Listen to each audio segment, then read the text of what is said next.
Porque si Abraham fue justificado por las obras, tiene de qué gloriarse, pero no para con Dios. Porque ¿qué dice la Escritura?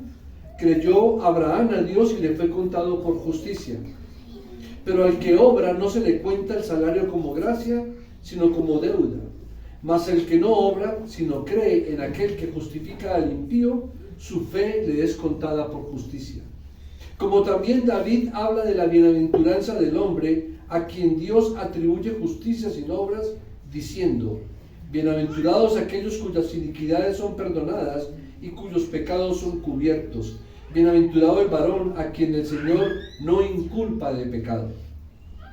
¿Es pues esta bienaventuranza solamente para los de la circuncisión o también para los de la incircuncisión?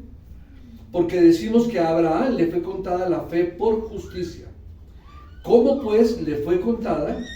¿Estando en la circuncisión o en la incircuncisión? No en la circuncisión, sino en la incircuncisión. Y recibió la circuncisión como señal, como sello de la justicia de la fe que tuvo estando aún incircunciso, para que fuese padre de todos los creyentes no circuncidados, a fin de que también a ellos la fe les sea contada por justicia. Y padre de la circuncisión para los que no solamente son de la circuncisión, sino que también siguen las pisadas de la fe que tuvo nuestro padre Abraham antes de ser circuncidado. Porque no por la ley fue dada a Abraham o a su descendencia la promesa de que sería heredero del mundo, sino por la justicia de la fe. Porque si los que son de la ley son los herederos, vana resulta la fe y anulada la promesa. Pues la ley produce ira, pero donde no hay ley, tampoco hay transgresión. Por tanto, es por fe para que sea por gracia, a fin de que la promesa sea firme para toda su descendencia, no solamente para la que es de la ley, sino también para la que es de la fe de Abraham, el cual es Padre de todos nosotros. Como está escrito: te he puesto por padre de muchas gentes delante de Dios, a quien creyó, el cual da vida a los muertos y llama las cosas que son como las que no son, o las que son como si fuesen. Él creyó en esperanza contra esperanza para llegar a ser padre de muchas gentes, conforme a lo que se le había dicho: así será tu descendencia. Y no se debilitó en la fe al considerar su cuerpo, que estaba ya como muerto, siendo de casi 100 años, o la esterilidad de la matriz de Sara. Tampoco dudó por incredulidad de la promesa de Dios, sino que se fortaleció en fe, dando gloria a Dios, plenamente convencido de que era también poderoso para hacer todo lo que había prometido, por lo cual también su fe le fue contada por justicia. Y no solamente con respecto a él se escribió que le fue contada, sino con respecto a nosotros, a quienes ha de ser contada, esto es, a los que creemos en el que levantó de los muertos a Jesús, Señor nuestro, el cual fue entregado por nuestras transgresiones y resucitado para nuestra justificación. Amén. Amén. Entonces pudieron observar, hermanos, que hay una porción donde él menciona a Abraham, luego una porción donde menciona a David, y luego nuevamente vuelve a hablar de Abraham. Entonces, por esa razón hoy lo vamos a predicar completo, el capítulo 24. Y como les dije, el sermón se titula Justificación por la fe sola. Esto me trae a la memoria el Evangelio de Mateo. Mateo estaba escribiendo ese Evangelio de manera casi que especial o exclusiva a los judíos creyentes en Cristo, pero también a los hermanos de raza hebreos. Y en el Evangelio de Mateo comienza diciendo: Jesús, hijo de Abraham, hijo de David. Porque ellos entendían quién era Abraham y quién era David en un sentido. Pero como vamos a ver hoy, en otro sentido no comprendieron la promesa hecha a Abraham y la promesa hecha a David. Quiero que me acompañen por un momento a Proverbios capítulo 17.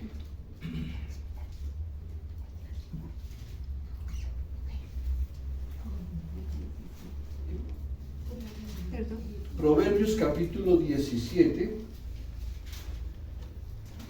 Y voy a leer un solo versículo de ese capítulo de Proverbios, porque nos deja un poco, como dice uno, estupefacto, ¿no? Y eso nos va a ayudar a entender lo que significaba el sacrificio de Cristo. Cuando leemos Proverbios 17 y el versículo 15, dice la palabra de Dios: el que justifica al impío y el que condena al justo, ambos son igualmente abominación a Jehová. Escuchen eso, mis hermanos. El que justifica al impío y el que condena al justo, ambos son igualmente abominación a Jehová. Este debería ser un versículo que debería estar escrito en mármol, en piedra, en todos los estamentos judiciales de todos los países del mundo, en las cortes supremas, en los juzgados, en las notarías, en las empresas, en todas partes. Pero ¿qué es lo impactante de este versículo? Que si usted lo confronta con el versículo 5 del capítulo 4 de Romanos, dice: mas el que no obra, sino cree en aquel que justifica al impío, su fe le es contada por justicia. Si uno lo mira, abuelo de pájaro decía, pero aquí hay una contradicción. Aquí dice que el Señor justifica al impío, pero aquí dice que aquel que justifica al impío y condena al justo son cosas abominables, aborrecibles al Señor. ¿Qué hacemos con eso? Ahí entendemos que solamente Dios mismo podría justificar a un impío, pero Dios mismo ejecutando el castigo sobre Dios mismo, que de manera voluntaria dice: Padre, yo voy y pago por ellos. Esa es la única diferencia, o dos diferencias. Uno, que tenía que ser pagado por el mismo Dios en Cristo Jesús, su propio Hijo. Y dos, tenía que ser alguien perfecto. Solamente Dios podía ser perfecto. Pero tres, alguien que se pusiera en el lugar nuestro. Por eso hablamos de la muerte sustitutiva de Cristo. Y lo más importante es que lo hizo voluntariamente. No fue por obligación. Por eso quería hacer ese preámbulo, para que comprendamos la grandeza y la importancia de lo que es ser justificado en Cristo. Porque solamente Él podía derogar lo que está aquí. El que justifica al impío y el que condena al justo, ambos son igualmente abominación a Jehová. Ahora, esto sigue aplicando, por supuesto, para los impíos que no se arrepienten y que cometen esta falta. Pero aquí dice que el Señor justifica al impío. ¿Pero en quién lo justifica? Solamente en Cristo. Por eso reiteramos: ninguna religión del mundo puede justificar absolutamente a nadie. Ninguna religión, incluyendo la católica, incluyendo la judaica, no pueden justificar a nadie si no es en Cristo. Ahora, ninguna religión justifica, solamente Dios justifica. A lo que me refiero es que ninguna religión puede darse o abrogarse el derecho de justificar a los impíos si no es porque son justificados en Cristo, por Cristo y para Cristo. Por eso Cristo dijo: yo soy el camino, la verdad y la vida, y nadie viene al Padre sino por mí. Hecha también esa aclaración, quiero que observemos las palabras claves que existen en toda esta porción de 25 versículos. Y podemos destacar dos, que son la palabra creer y fe, que son sinónimos. Pero estas palabras se encuentran de estos 25 versículos por lo menos en 12 versículos, y se mencionan cerca casi de 14 o 15 veces. Usted la encuentra en el versículo 3, 5, 11, 12, 13, 14, 16, 18, 19, 20 y 24. Luego, esa cantidad de mención en la palabra creer y en la palabra fe nos dicen que la palabra clave de esta porción es la fe, es el creer. Por eso el sermón se llama justificación por la fe. Y aunque habla de la justificación, menciona muchas veces que es por fe y que es para todo aquel que cree en el Hijo de Dios. Ahora, ¿cómo sabemos que la justificación es por fe? Hermanos, lo sabemos porque el mismo Antiguo Testamento lo pone de manifiesto, como lo vamos a ver en el desarrollo del sermón. Porque aquí se demuestra cómo Abraham y cómo David ejercitaron su fe en el Cristo que había de venir, en la promesa hecha por Dios para ellos. A Abraham le dijo: en tu simiente serán benditas todas las naciones de la tierra. Y a David le dijo: de tus lomos saldrá un rey que gobernará por toda la eternidad. Por supuesto no era Salomón, era Cristo. Vamos entonces al versículo 1. ¿Cómo fue justificado Abraham? Porque dice: ¿qué pues diremos? ¿Que halló Abraham nuestro padre según la carne? ¿Qué halló Abraham nuestro padre según la carne? Y eso nos llevaría a preguntarnos de muchas maneras lo siguiente: ¿cómo fue justificado Abraham? ¿Cómo fue salvado? ¿Cómo obtuvo Abraham la justicia de Dios? ¿Cuál fue la verdad en su caso? ¿Qué encontró Abraham? ¿Qué descubrimiento hizo Abraham para ser justificado? Y aquí encontramos para todos nosotros una primera importante aplicación, y es la siguiente: ¿has descubierto tú la justicia de Dios para tu vida? ¿Te ha sido revelada por el Señor a través de su palabra? A través de las veces que te has expuesto a la palabra de Dios, ¿tienes la certeza y la seguridad de que has sido justificado por Cristo? ¿Has encontrado tú el camino de la salvación en esa promesa de Cristo, en que Él te justifica, pero que es necesario que tú creas? Pero también entendemos que ¿cómo hacemos para creer? Se dice que porque por gracia sois salvos por medio de la fe, pero esto no de vosotros, pues es don de Dios. Aún la fe también es don de Dios. Entonces mire cuánto tuvo que hacer el Señor y todo lo que hizo y todo lo que ha hecho para que tú y yo seamos llamados justos a pesar de la maldad de nuestro pecado. ¿Cómo es que Dios haya justificado a un impío sin quebrantar su ley en Proverbios, y ese mandato de que el que justifica al impío y el que defiende al malo y el que castiga al bueno son abominación para Dios? ¿Acaso Cristo no era bueno? Perfectamente bueno, totalmente bueno, santísimamente bueno. Un inocente que fue a la cruz, pero como voluntariamente se ofreció por ti y por mí. Por eso es que podemos ser justificados. Romanos capítulo 2 dice: porque si Abraham fue justificado por las obras, tiene de qué gloriarse, pero no para con Dios.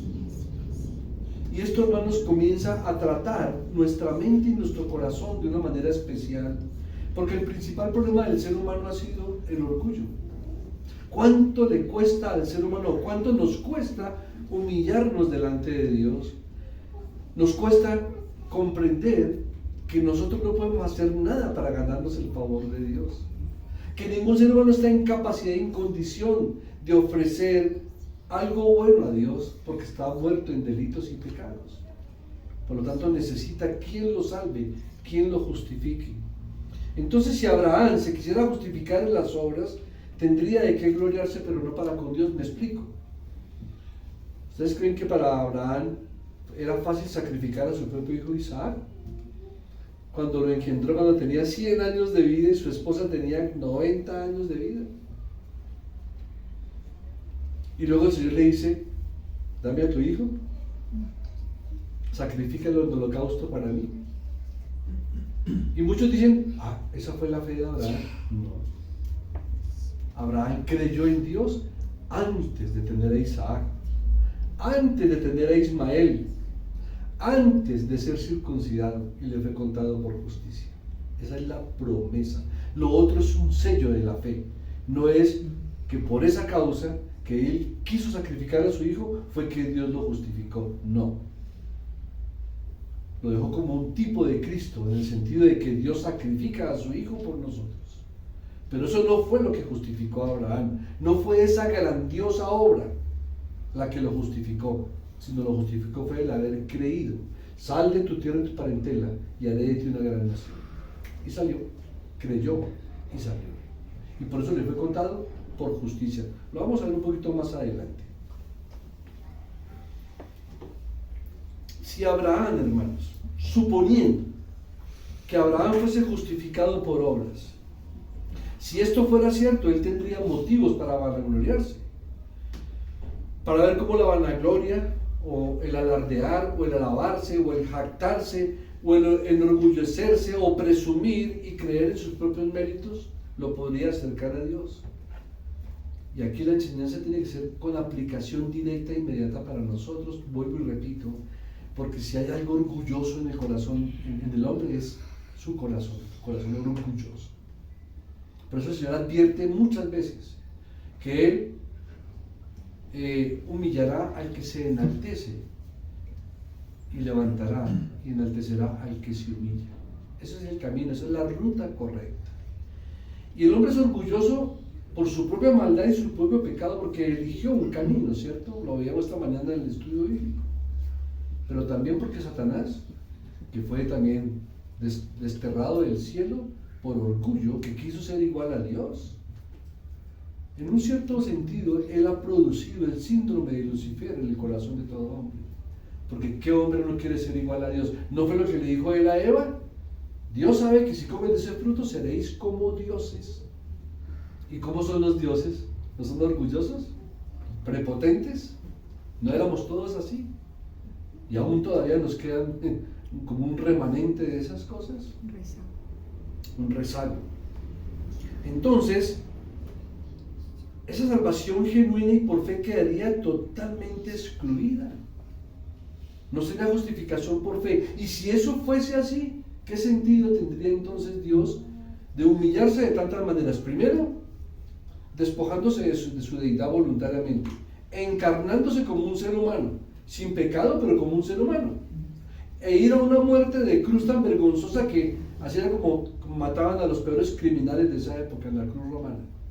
¿Qué sentido tendría derramar su sangre si los hombres, o hombres como Abraham, hubiesen tenido la facultad de obtener la salvación por obras?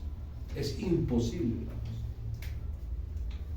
Y por eso el apóstol Pablo muy sabiamente recurre al argumento, porque tenemos que entender que para los judíos Abraham era un personaje de una grandeza y de una importancia únicas.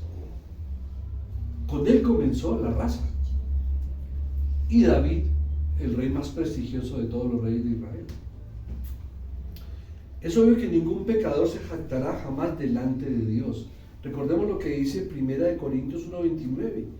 No para con Dios nos podemos jactar, ni Romanos 4:2. Porque si Abraham fue justificado por las obras, tiene de qué gloriarse, pero no para con Dios. Y veamos por un momento 1 Corintios 1:29.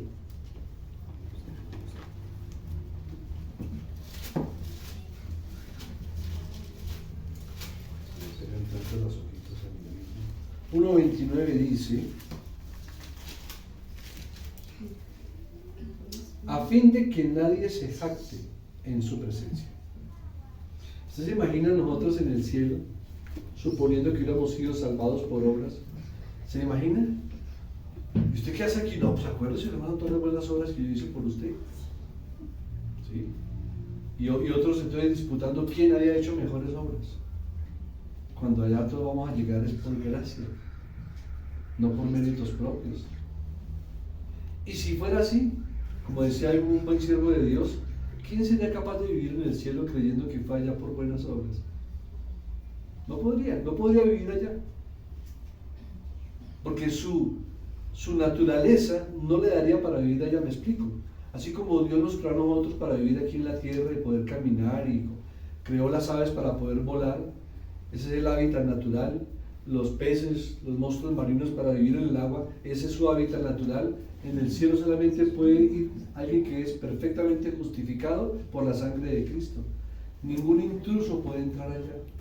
Y si entraría se sentiría tan incómodo que preferiría no estar allá, porque su naturaleza no es para estar en un ambiente de santidad, Sin santidad es imposible ver a Dios.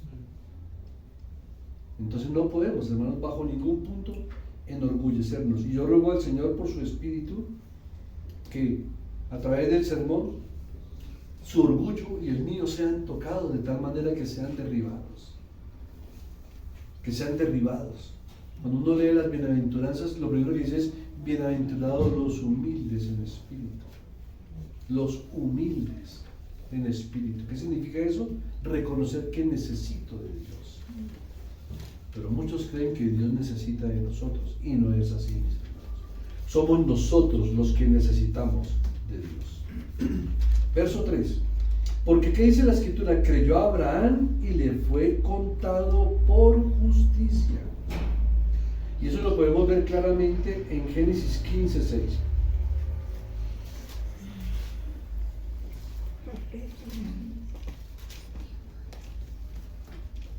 Claramente, está textualmente, el apóstol Pablo está haciendo énfasis y está tomando la palabra textual de Génesis 15:6. Y creyó a Jehová y le fue contado por justicia.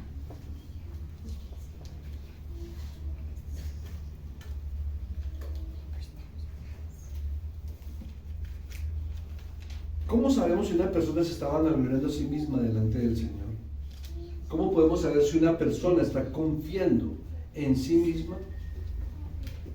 ¿O cómo saber si está confiando en Cristo? Esa es una pregunta bien interesante que nos tenemos que plantear todos y cada uno de nosotros. Y vamos a hacer un ejercicio, una ilustración. Vamos también a suponer que si en ese momento usted y yo estuviéramos delante o ante el Dios vivo, que es exceso en santidad, y el mismo Dios nos dijera: Antonio, Nancy, Daniel, Juan Pablo, Oscar, Steven, ¿qué derecho tienes de estar aquí en mi santa presencia? ¿Cómo llegaste aquí? ¿Qué le diría? ¿O qué le diríamos? Esa es una buena pregunta. Esa es una buena reflexión. Y saben, de acuerdo a cómo la persona responda, le va a poder determinar a usted o a mí o a nosotros mismos si estamos confiando en Cristo o estamos confiando en nosotros. Abraham fue salvo, fue justificado por obras o por fe. Y esta pregunta es crucial porque todas las religiones del mundo, incluyendo todo tipo de cultos, enseñan algún tipo de salvación por obras. Por eso, como lo definía un siervo de Dios que me gusta mucho, él decía: en realidad no hay sino dos religiones en el mundo. Dos, como dijimos esta mañana, no hay sino una sola raza humana. Bíblicamente hablando, una sola raza humana. La raza humana. Y bíblicamente hablando solamente existen dos religiones: la religión por obras y la religión que es por gracia. Hay muchas que son por obras, institucionales, pero si lo miramos en un solo contexto, solamente hay o salvación por obras o salvación por gracia. No hay más formas. Y la religión cristiana bíblica establece que solamente en Cristo podemos ser salvos por la obra de Cristo en la cruz, por su sacrificio, por la misericordia, por la gracia del Señor, porque así le plació al Dios Todopoderoso. No porque usted y yo hubiéramos hecho cosas buenas para merecer estar en el cielo. Ahora miremos por qué Pablo escogió a Abraham como este primordial ejemplo de cómo una persona es salva. Recordemos que Abraham era un personaje, o es un personaje, grandemente, altamente estimado en el pueblo judío y en todo el mundo.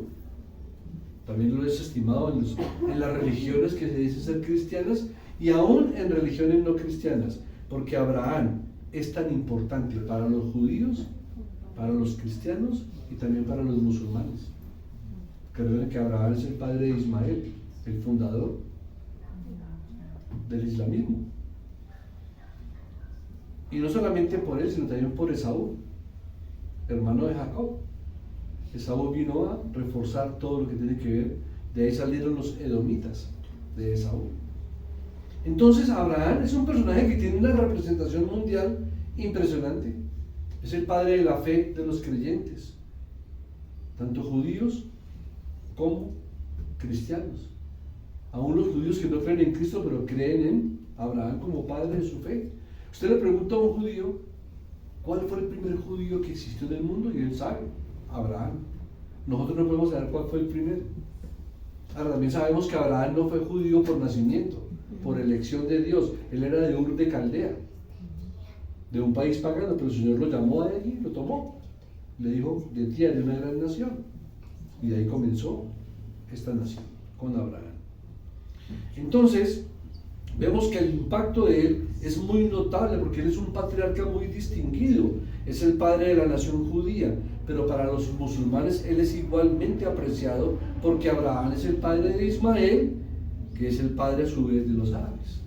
Entonces tenemos que ver el impacto de por qué Pablo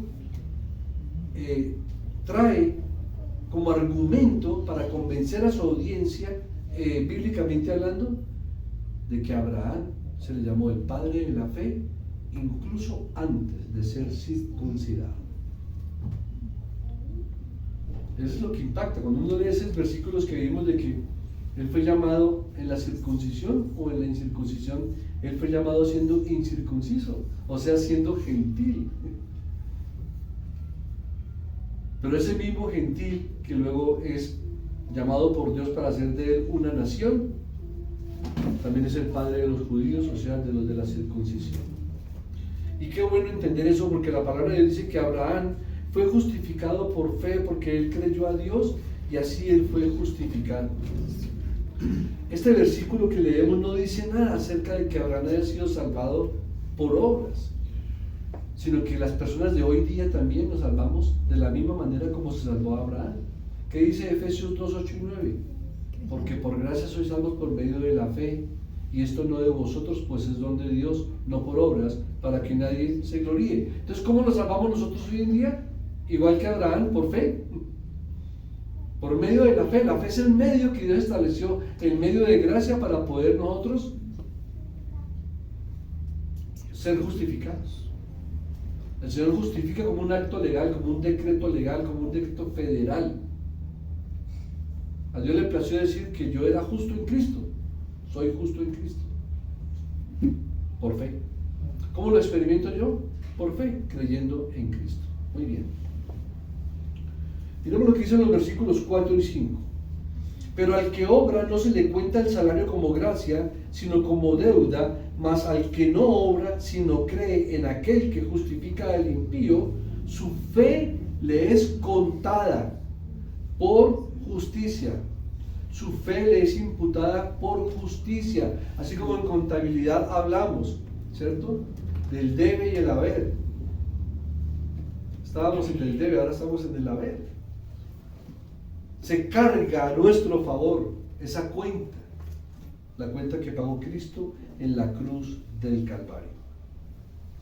Miremos por un momento cómo podemos considerar la maravilla en la palabra de Dios de 2 de Corintios 5:21, que dice que al que no conoció pecado, por nosotros lo hizo pecado, para que nosotros fuésemos hechos justicia de Dios en él. Ahí está claramente. Al Señor Jesús se le imputa nuestra maldad y nuestro pecado, y a nosotros la justicia de él. Por eso cuando Dios nos mira a usted y a mí, aunque seguimos pecando, aunque lamentablemente seguimos y seguiremos pecando hasta que estemos en la presencia del Señor, Él nos mira a través de la sangre de Cristo. Y Cristo le dice, Padre, yo morí por Él, y nos perdona. Ahora, ojo con eso. No estamos diciendo que por eso vamos a pecar deliberadamente, porque eso sería una muestra clara de que no se ha entendido el Evangelio, y sería una muestra clara de que su vida está en peligro si piensa de esa manera. Su vida eterna está en peligro si cree que porque ha sido perdonado por la sangre de Cristo podemos pecar premeditada y deliberadamente. Seguimos pecando porque nuestra naturaleza pecaminosa nos sorprende, porque seguimos viviendo en un cuerpo que tiene una naturaleza pecaminosa, pero Dios nos ha dado los medios para que luchemos por su espíritu contra las obras de la carne. Estos versículos, el 4 y el 5, describen a la persona. El 4 sencillamente describe a la persona que obra, y el versículo 5 describe a la persona que no obra, o sea, al creyente. La persona que ora en el versículo 4 espera una recompensa para su obra, mientras que el que está en el versículo 5, que cree que no es por obras, se salva. Cuando yo espero que mis buenas obras sean recompensadas, ya de por sí dejan de ser buenas obras, porque ya tienen un interés personal, tienen un interés particular, están permeadas y untadas de orgullo. ¿Sí ve? Porque aún nuestras buenas obras siempre buscan es o que nos exalten, o que nos alaben, o que nos dignifiquen, o que nos echen flores, y con ese solo aspecto ya estamos mal.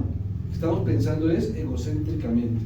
Entonces, por esa razón, ninguno puede hacer buenas obras para justificarse ante Dios. Y quiero aclarar, ¿debe el creyente hacer buenas obras? Por supuesto, porque son el resultado precisamente de haber sido justificados.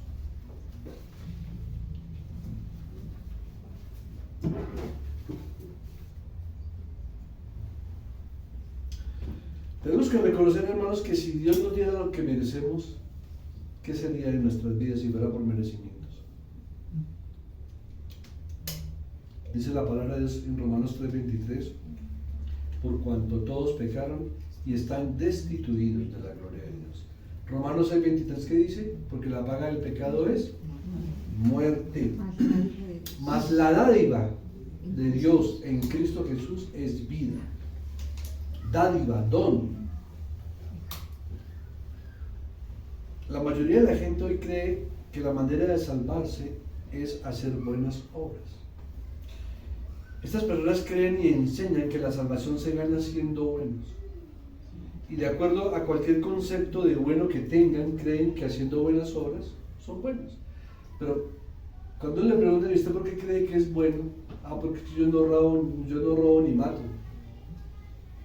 Vas a acordar de una ilustración que voy a usar.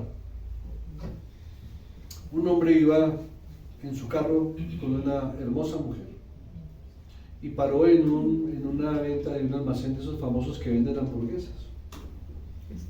Un restaurante, sí, de esos que son autoservicio, ¿no?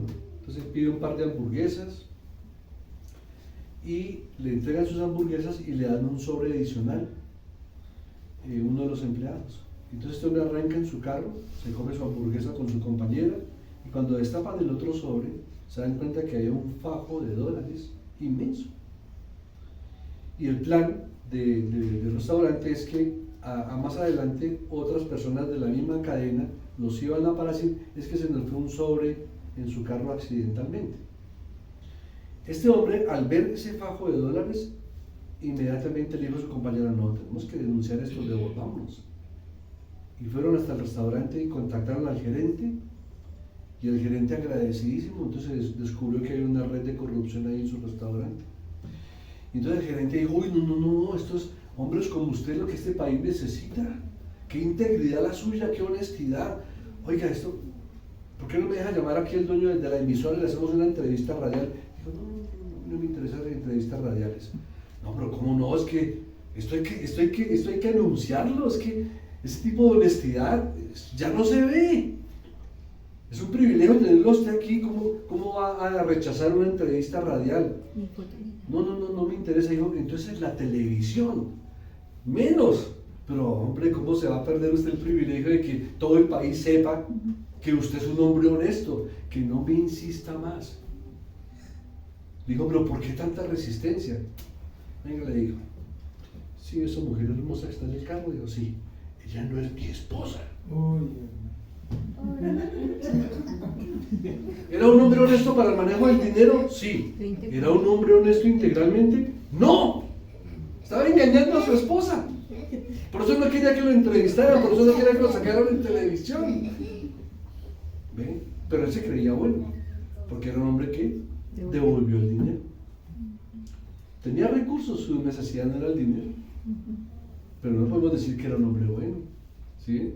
Es una buena ilustración que nos permite ver cómo nosotros, de acuerdo a nuestro propio criterio, creemos que es ser bueno y que es ser malo. Y hace 8 días lo predicamos. El Señor Jesús dijo claramente, si vosotros siendo malos sabéis dar buenas dádivas a vuestros hijos. Uno muy malo puede hacer algunas cosas buenas, pero no puede ser bueno. Bien. Mas el que no obra, cuando una persona no está obrando, está descansando. La salvación, la justificación no es por obrar, sino por descansar sobre la obra de otro, de Cristo. Entonces alguien nos decía, pero pastor, pero entonces la salvación por obra sí existe. Y yo, sí, claro que sí, por la obra de Cristo, pero no por la de nosotros. La obra consumada por Cristo en la cruz, como lo expresa el apóstol Juan en el capítulo 19, versículo 30.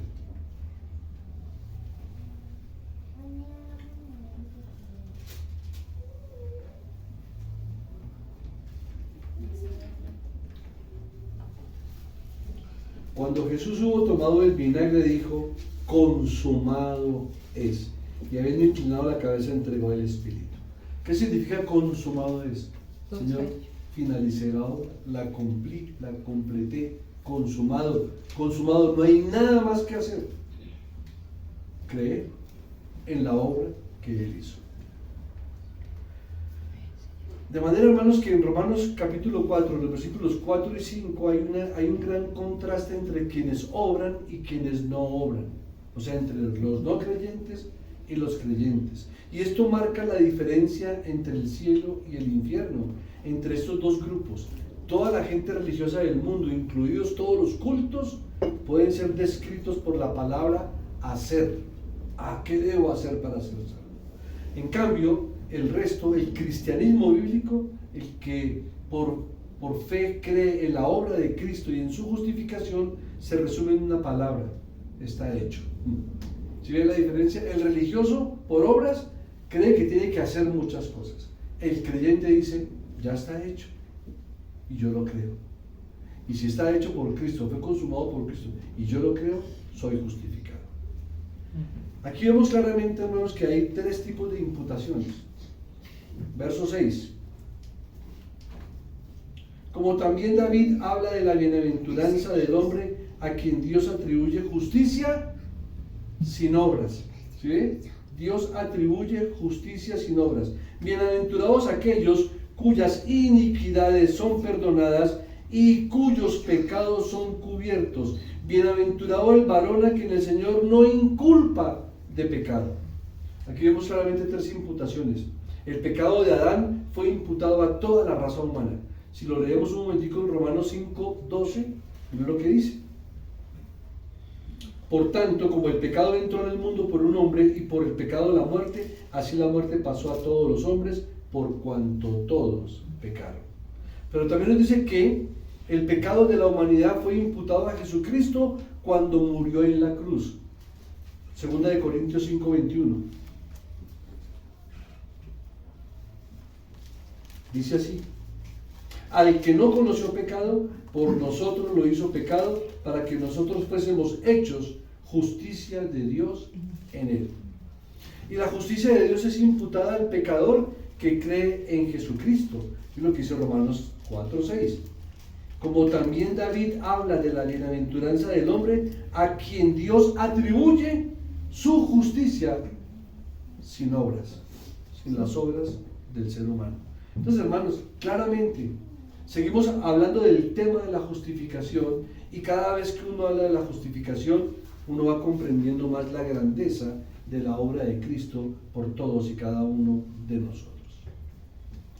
La otra parte va desde el versículo 6 hasta el versículo 8, que es lo que acabamos de leer de David. Entonces miren que la primera porción hablamos de Abraham y por qué Pablo escogió a Abraham, y luego a David, porque a David también le fueron prometidas todas esas cosas, que en los lomos de él saldría el rey que gobernaría a todo el pueblo de Dios de una forma eterna. Y el único rey que puede gobernar eternamente es el Señor, nadie más. Les voy solamente a mencionar algunos versículos que hablan de que nuestros pecados han sido quitados, borrados, lavados, limpiados, aparte de todo lo que hemos explicado. Miqueas 7:9 dice: mis pecados se han ido para siempre, nunca más volverán a aparecer. Segundo Jeremías 50:20, mis pecados ya no serán hallados. Salmo 103, ¿cuánto hizo alejar Dios mis rebeliones? Nota la distancia de sur a norte que es finita, pero la distancia que es de este a oeste es infinita. Dice que el Señor alejó los pecados de nosotros desde el este hasta el oeste, de manera infinita. Otros dicen que los sepultó en lo profundo del mar y ya no me acordaré más de sus transgresiones y pecados. Mis pecados están completamente fuera de vista. Mis pecados han sido perdonados, han sido deshechos. Isaías 1:18, mis pecados han sido blanqueados. Hebreos 10:16, hay una doble negación, mis pecados nunca serán recordados por Dios.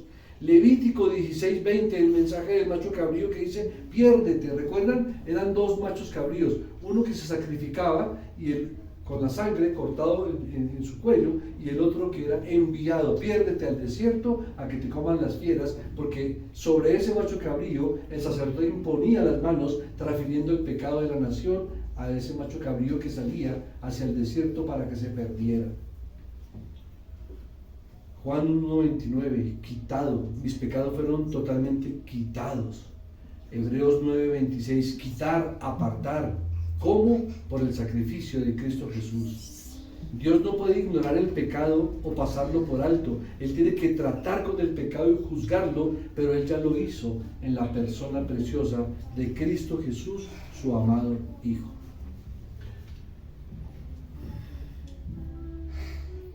Y todo el resto de la porción en que la vamos a resumir, quiero destacar dos puntos importantes hablando de la circuncisión y de la incircuncisión, porque esto va a dar mucha más claridad de qué es lo que verdaderamente significa. La palabra perdonado que nos ofrece Efesios 1:7 dice, en quien tenemos redención por su sangre, el perdón o remisión de los pecados según las riquezas de su gracia. Pero aquí encontramos una comparación entre la circuncisión y la incircuncisión. Y se identificaba la circuncisión como el pueblo judío y la incircuncisión a los gentiles. Pero una vez más el apóstol Pablo se refiere a Génesis 15:6 y pregunta, ¿no? Abraham fue justificado en 15:6 porque simplemente le creyó a Dios que saliera de su tierra y de su parentela. La pregunta es, ¿era Abraham un judío o un gentil? ¿Qué creen ustedes? Un gentil, ¿cierto? Era de Ur de Caldea. ¿Él estaba circuncidado o incircuncidado cuando fue llamado? Incircuncidado. Ahora, ¿qué fue primero? ¿Su salvación o su circuncisión? Fue justificado por fe. Y de hecho, Abraham, después de que fuera salvo, dice que su hijo Ismael nació. Eso está en Génesis 16:11. Y aún así no se circuncidó. Cuando Ismael tuvo 13 años de edad, fue circuncidado. Y Abraham también con él. Entonces no solamente Abraham no fue salvado por la circuncisión, sino que fue salvado porque creyó en Dios, le fue contado por justicia. Fuera de eso tuvo un hijo siendo incircunciso, o sea, siendo todavía gentil. Su hijo Ismael, cuando cumplió 13 años de edad, fue cuando nació Isaac. Y ahí sí fue cuando Abraham fue circuncidado. De modo que Abraham fue justificado primero y luego, después de más de 13 años, él fue circuncidado. Como lo dijera un comentarista precioso, un puritano llamado Stephen, Pablo puso de cabeza la jactancia de los judíos. No es el gentil el que tiene que adoptar la circuncisión de los judíos para ser salvo. Es el judío el que tiene que venir a la fe del gentil. Esa fe que tenía Abraham muchos años antes de ser circuncidado. Ahora, ¿cuál es la importancia de la circuncisión? Lo dice el versículo 11. ¿Recibió la circuncisión como salvación? No. Dice como señal y como sello de la justicia. O sea, un efecto futuro, no necesario para la salvación. Por eso para nosotros se nos habla de la circuncisión del corazón por el Espíritu de Dios. Abraham es el padre de todos los que creen, de todos. ¿Por qué? La circuncisión en realidad significa dos cosas, una señal y un sello. Las señales están para indicar algo, y en este caso la circuncisión indicaba era la fe de Abraham. ¿Sí ve? No lo contrario. Abraham tenía y hacía la justicia que se le acreditaba. Pero también nos dice el versículo que la circuncisión era un sello. Los sellos que utilizaban en el mundo antiguo era para demostrar si un documento era auténtico o no. Si un mensajero del rey llegaba con un escrito del rey y no tenía el sello del rey, no lo recibían. Si tenía el sello del rey, lo trataban como un documento totalmente genuino, valedero. Y eso pasó aquí. La circuncisión estaba sellando un evento que ya había ocurrido, la salvación de Abraham por fe. Y en él, en los lomos de Abraham, serían benditas todas las naciones de la tierra, todas las familias de la tierra. Y luego más adelante dice, en su simiente, no dice en sus simientes, porque tuvo la simiente de los judíos y la simiente de los ismaelitas. Fue por la línea de Isaac que llegaría la salvación. Entonces esto nos hace ver claramente, mis hermanos, el efecto profundo de lo que significa ser salvos por fe. Y lo vamos a ver en el siguiente sermón, porque el versículo 1 del capítulo 5 dice, justificados pues por fe, tenemos paz para con Dios. En eso vamos a predicar lo que es los frutos de la justificación, las bendiciones de haber sido justificados. Pero antes de culminar, el resto de la porción que ustedes leen claramente es un énfasis nuevamente en que la ley no salva. El propósito de la ley es revelar el pecado.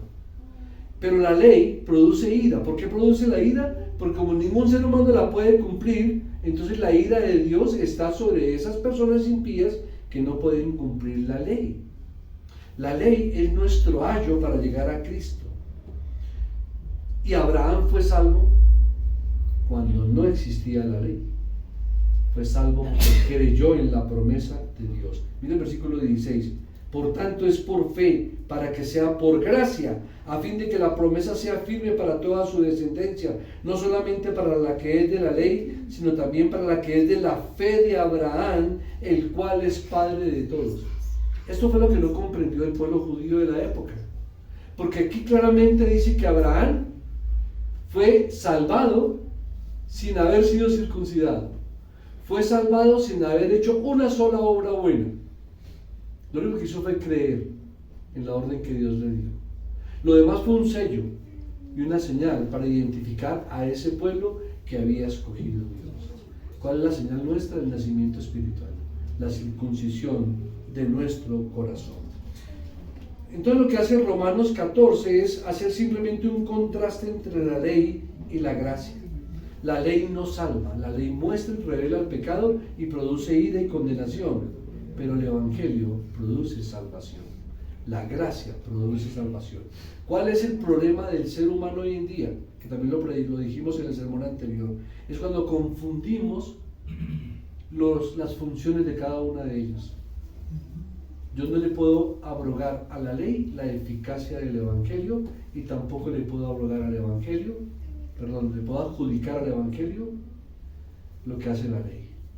Yo no puedo decir que la ley salva y que el Evangelio condena.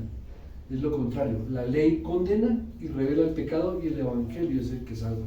Entonces cuando yo le adjudico a la ley lo que le pertenece al Evangelio, ya hice un caos. Y cuando le adjudico al Evangelio lo que le pertenece a la ley, hice otro caos. Si no creemos en lo tremendo, en lo terrorífico y en temblar ante la ley de Dios, no vamos a poder valorar la gracia de la salvación en Cristo Jesús.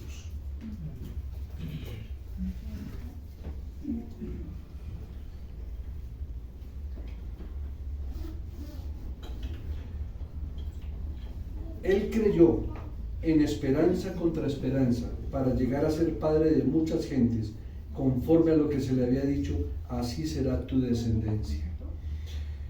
Yo recuerdo que a Abraham se le dijo dos cosas. Le dijo, mira la arena del mar, ¿cierto? Así será tu descendencia. Ahora mira las estrellas del cielo. Algunos intérpretes, y creo que tienen un buen sentido, dicen que la multitud de hijos que le dio Dios a Abraham respecto a la arena del mar era la promesa para los hijos de la tierra. Y que la promesa que le dio de las multitudes de estrellas, que así sería su descendencia, espiritual eran las estrellas. Es una buena ilustración, porque es que los árabes es un mundo muy grande, son cientos de miles de millones, pero por ellos no procede la salvación. Los hijos espirituales de Abraham son los hijos de la fe, y Abraham desde un principio fue el padre tanto de los circuncidados como de los no circuncidados. Es más, él comenzó siendo incircunciso. O sea que Abraham es el padre de todos, de judíos y de gentiles, en la fe. O sea que eso no nació en el Nuevo Testamento. Fue revelado el misterio más claramente en el Nuevo Testamento, pero ya estaba escrito desde el Antiguo Testamento.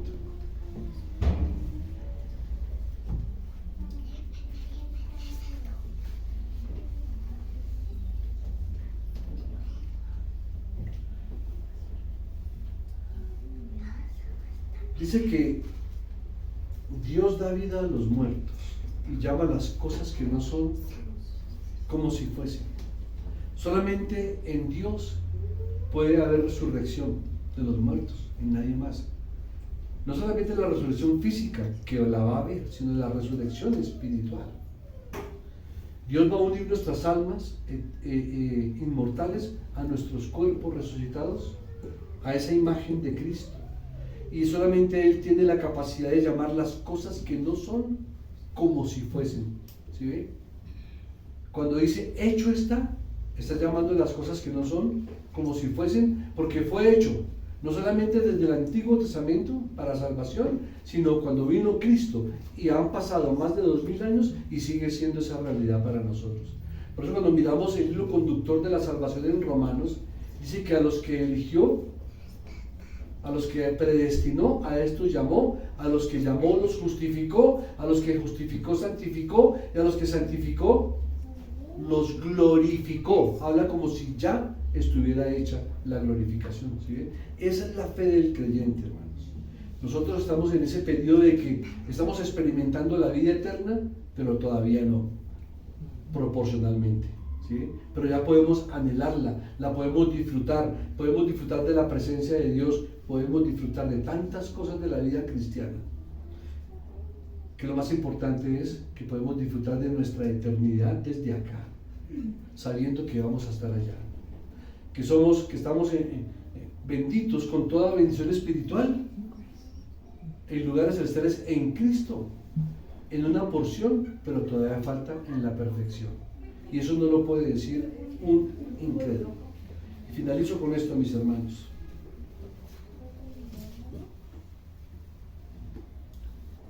En el versículo 25 termina diciendo claramente, el 4:25, el cual fue entregado por nuestras transgresiones y resucitado para nuestra justificación. Si uno mira ese versículo con detenimiento, puede entender que ahí hay una completa presentación del Evangelio en muy pocas palabras. Porque nos vemos los dos grandes hechos que está mencionando ese versículo. Está hablando de la muerte y la resurrección de Cristo. Dice, el cual fue entregado por nuestras transgresiones y resucitado para nuestra justificación. ¿Acaso el Evangelio no se centra en esos dos hechos? ¿En la muerte y la resurrección de Cristo? ¿Acaso no celebramos eso en la Cena del Señor? Que hoy vamos a tener Cena del Señor, por eso les voy a pedir unos 15 minutos más de tiempo para que podamos también participar de la Cena del Señor, haciendo una breve explicación de los que pueden participar. Van a ver que hoy van a participar algunos hermanos que recién llegaron a la iglesia, van a decir, ¿y por qué, pastor, si nosotros llegamos antes? Ya les voy a explicar por qué. Bien. Este versículo claramente está mostrando que Cristo fue entregado por nosotros, que Él pagó un precio por nosotros y que resucitó al tercer día para otorgarnos esa vida eterna a nosotros. Y que fuimos plenamente salvados por la obra completa de Cristo en la cruz. Hermano, ni usted ni yo aportamos un solo gramo a nuestra salvación. Donde hubiéramos aportado siquiera un solo gramo, que Cristo hubiera aportado el 99.9% y nosotros ese 0,1%, ya sería por obras. Lo que quiero que dimensionemos. O si no, el sacrificio de Cristo se ve afectado desde nuestra perspectiva, no de Él, para nuestra salvación. Si usted cree que aportó un solo gramo para su salvación, no hemos comprendido entonces el Evangelio de salvación y la justificación por fe en la obra completa, total y perfecta que solamente Cristo Jesús podía realizar como el Dios hecho hombre. Amén, hermanos. Amén. Vamos a orar. Padre Celestial, ahora también comprendemos mucho más todavía las expresiones que muchos de tus siervos claramente lo dijeron, aún desde el Antiguo Testamento. Yo te doy gracias porque hombres como Job dijeron: si yo me justificase a mí mismo, me condenaría mi boca, y si me dijere perfecto, esto me haría inicuo. Oh Señor, que pensemos como piensa Job, que actuemos como Job actuó, entendiendo que la salvación solamente proviene de ti y que nosotros no hicimos nada para justificarnos delante de ti, porque en tu palabra está claro que ningún ser humano se podrá justificar delante de ti. En Isaías capítulo 61, Señor, tú has expresado claramente que solamente nos podemos gozar en gran manera en Jehová. Y solamente en Jehová se puede alegrar nuestras almas, porque Jehová nos vistió con vestiduras de salvación, o sea, con Cristo, y nos rodeó de manto de justicia, y nos atavió como a novio y como a novia adornada con sus joyas para esas preciosas bodas del Cordero. Señor, permítenos reverenciarte de tal manera que comprendamos que nada aportamos para nuestra salvación, que si estamos aquí es por el puro afecto de tu voluntad, por tu designio, por tu misericordia, por tu gracia y porque así te plació hacerlo con nosotros. Y gracias porque Cristo Jesús, tu amado Hijo, pagó ese precio por nosotros y por eso podemos decir: Abba Padre. Gracias, bendito Señor, en Cristo Jesús, por habernos otorgado el don de la fe para creer, el don del arrepentimiento para reconocer y confesar nuestros pecados, y el don de Cristo quien murió por nosotros, y el don de tu Espíritu para recordarnos ese precioso evento, tu preciosa palabra y ese hermoso sacrificio en cada uno de nuestros corazones. En Cristo Jesús te damos gracias. Amén. Amén.